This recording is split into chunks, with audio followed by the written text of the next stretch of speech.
Votre nouvelle agence Riverain Tour intercontinentale parisienne est arrivée. Nous vous proposons des offres exclusives vers les Antilles avec 2 bagages de 23 kg et des facilités de paiement en 3 ou 4 fois.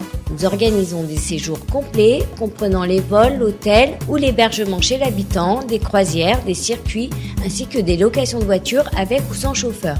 Pour tout renseignement, contactez l'agence Riverain Tour Intercontinental au 16 rue Lamblardy, Paris 12e, métro Doménil. Téléphone jusqu'à 22h au 09 78 80 13 39.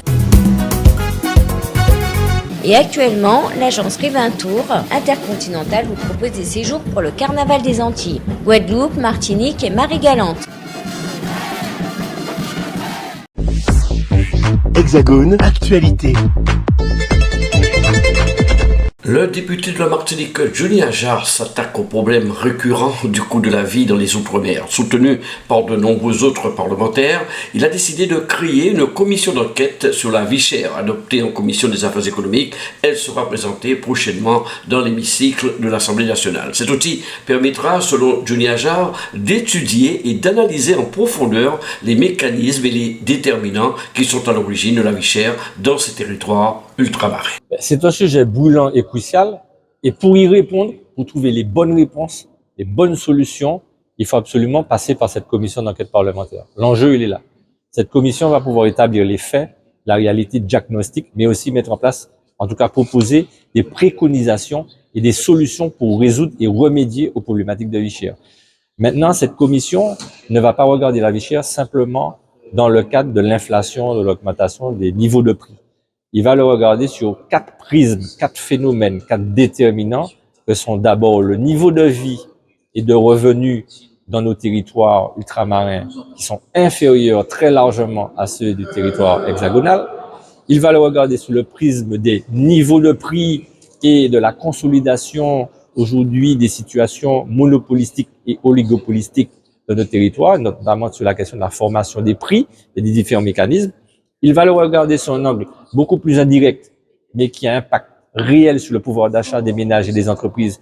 C'est le sous-financement structurel et conjoncturel des collectivités territoriales locales martiniquaises, puisque derrière, les mécanismes de sous-dotation font que derrière, les collectivités locales sont obligées d'augmenter les taxes et la fiscalité locale, sont obligées de diminuer les services publics, et donc, en conséquence, ça retombe toujours sur les ménages et les entreprises qui ont soit des charges en plus, soit des services en moins, et en tout cas, l'obligation d'essayer d'exister et de survivre. Et puis, le 4e phénomène, c'est le traitement inéquitable de l'État au niveau des territoires ultramarins par rapport à l'Hexagone. Et il y a plusieurs exemples. La question de la baisse de l'abattement fiscal qui agit directement, c'est sous l'impôt sur le revenu, qui agit directement pour diminuer le pouvoir d'achat de nos ménages dans nos territoires. Autrement dit, cette commission sera là pour cerner enfin les mécanismes qui créent cette vie chère dans les régions d'outre-mer et oui, peut-être préconiser des solutions. Tout à fait, pas peut-être, certainement. Bien sûr, les mécanismes. Donc, dans le cadre d'un diagnostic détaillé, approfondi, obligé, comme je le dis, puisque les réponses et les auditions vont nous permettre d'aller dans le détail, dans la profondeur. Une fois qu'on aura identifié l'ensemble des causes et qu'on les aura synthétisées, parce que c'est ça qui est important. Il ne faut pas les regarder séparément, isolément, il faut les prendre ensemble. Quand je dis comme une équation avec plusieurs inconnus, on a toutes les inconnues, on a l'entièreté de l'équation, on saura mieux résoudre l'équation. Et donc derrière, face à chaque inconnu, parce que vous savez qu'une équation, il faut résoudre toutes les inconnues pour résoudre l'équation. Ce sera le rôle de la commission d'enquête parlementaire.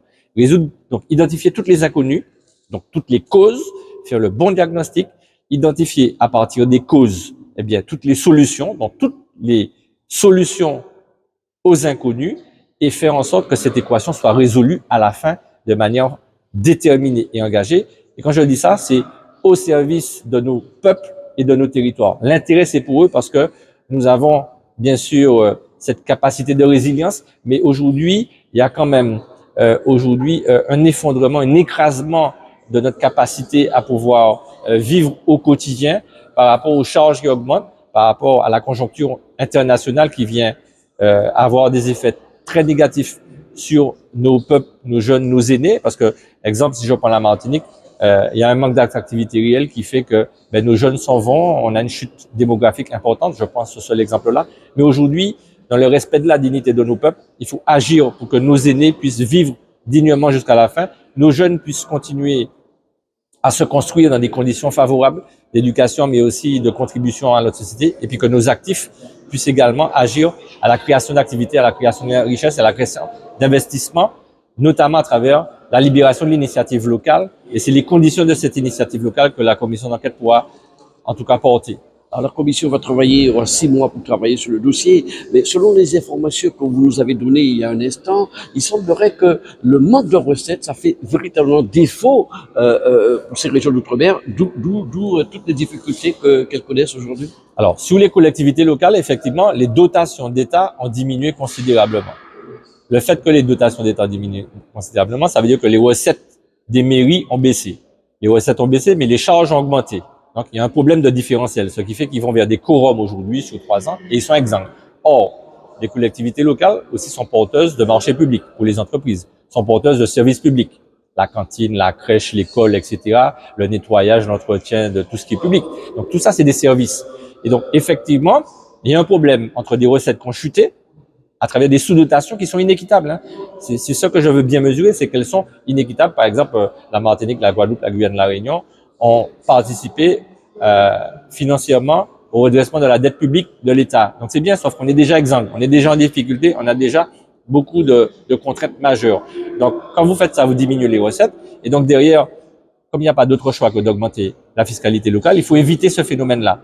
Et donc oui, il y aura une problématique de génération de recettes. Alors c'est pas de l'argent qui est donné de la mairie à l'État, mais c'est de l'argent que l'État donnait, qu'elle donne moins depuis un certain nombre d'années, dans un marché exigu, puisqu'on n'a pas non plus, on est insulaire, on est éloigné, on importe beaucoup, donc on a ces contraintes-là qu'il faut régler, mais il y a urgence aujourd'hui à agir sur le quotidien de la vie des Martiniquaises à travers les produits, l'achat, la vie au quotidien, les services, les dépenses contraintes, transport, habitat, logement, mais aussi numérique. On oublie souvent le numérique. Aujourd'hui, c'est une dépense contrainte, l'Internet, aujourd'hui qui est 35% plus élevé dans nos territoires par rapport à l'Hexagone. Cette proposition sera présentée le 9 février. Une proposition qui arrive peut-être au bon moment avec, par rapport à l'appel de Fort-de-France. Tout à fait, c'est-à-dire qu'il y a une conjonction aujourd'hui d'actions politiques majeures entre les présidents des collectivités territoriales des régions ultramarines, entre guillemets, en tout cas les 7 présidents. Et aujourd'hui, cette feuille de route législative que je porte sur une initiative de demande de commission d'enquête parlementaire parce qu'elle va pouvoir à la fois objectiver la situation, compléter la démarche territoriale des présidents de collectivités et surtout aller en synergie vers des projets de territoire qui soient les plus adaptés à nos réalités et pour répondre concrètement et efficacement ensemble, tous réunis, aussi bien ceux de l'appel de Fort-de-France, mais des autres initiatives qui peuvent être prises par l'État. En tout cas, ce sera un fabuleux outil d'aide à la décision. Une toute dernière question. Les élus il y a solidarité pour cette proposition, cette commission?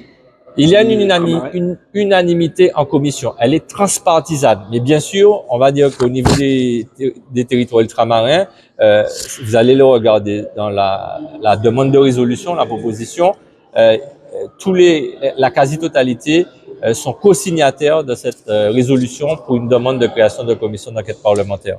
Et sachez que je suis déterminé et engagé à aller au bout, pas de manière segmentée et partielle, mais aller sur le fond de ce problème-là. Et donc, cette commission d'enquête est un premier étage, mais j'ai déjà en tête la visibilité sur le deuxième étage. Je sais où nous allons et je sais que ce sera dans l'intérêt. Et au nom des peuples, être la voix des Martiniquais, pour moi, c'était déjà important. Mais pouvoir la porter au niveau des Antillais, mais aussi des ultramarins en France hexagonale, c'est encore plus important pour moi. Je pense que cette capacité d'espérance que je veux développer à travers ce qui se met en place progressivement, c'est dans un temps qui peut paraître à la fois court et long, mais qui est important, qui est urgent, parce que la réalité, c'est qu'il y a une urgence là. Il y a un risque, effectivement, parce que la situation sociale est dramatique dans nos territoires. On regarde la problématique de santé publique, mais aussi le chlordécone, etc., les sargasses. Donc, il y a plusieurs autres sujets qui se rejoignent. C'est pour ça que la convergence avec les choix qui seront faits à travers l'appel de Fort-de-France vont être essentiels et vont être complétés. Réaction sur cette initiative de Élie Califère, député de la 4e circonscription de Guadeloupe. Le sujet est très important, mais ce qui est important aussi, c'est de savoir que, disons, les premières étapes ont été franchies avec, disons, avec brio, parce qu'on a eu l'assentiment, le vote positif de l'ensemble des groupes parlementaires. Ça, c'est important. Et au niveau de l'Assemblée, on peut espérer qu'on arrivera à un vote unanime de l'ensemble des groupes parlementaires pour que cette commission-là voit le jour. Et c'est important pour nous. Ça fait plusieurs années que nous parlons, des décennies que nous parlons de la cherté de la vie. Ça doit remonter dès les années 50, au moment où on a mis la prime de vie chère et 40%. Au-delà de tout cela, nous assistons à une paupérisation de nos économies, une paupérisation de nos territoires, une désespérance dans nos territoires. Ces constats nous amènent à aller plus loin. Aller plus loin pour nous, c'est non seulement d'entendre, d'écouter, peut-être de renforcer l'appel de Fort-de-France, mais c'est surtout donner de la consistance à cet appel de Fort-de-France. Et l'enquête, la commission d'enquête que nous allons mettre en place là, devrait revenir avec des éléments, on va dire, très factuels, qui permettraient au gouvernement, cette fois-ci, de mettre en place un véritable plan Marshall de développement de nos territoires. Il ne s'agit pas de mettre de l'argent en plus, mais surtout de voir la structuration des prix, de voir un peu, disons, le fonctionnement de cet écosystème monopolistique, oligopolistique même, et voir comment on puisse ramener ces prix-là un peu plus bas et faire en sorte qu'il y ait une certaine économie qui arrive à entrer dans la production. Cela est important, bien sûr, avec l'accompagnement des collectivités locales, bien sûr. Outremernews.fr, le site de l'actualité Outre-mer, 24 heures sur 24 et 7 jours sur 7. Retrouvez la chaîne Outremer News sur YouTube.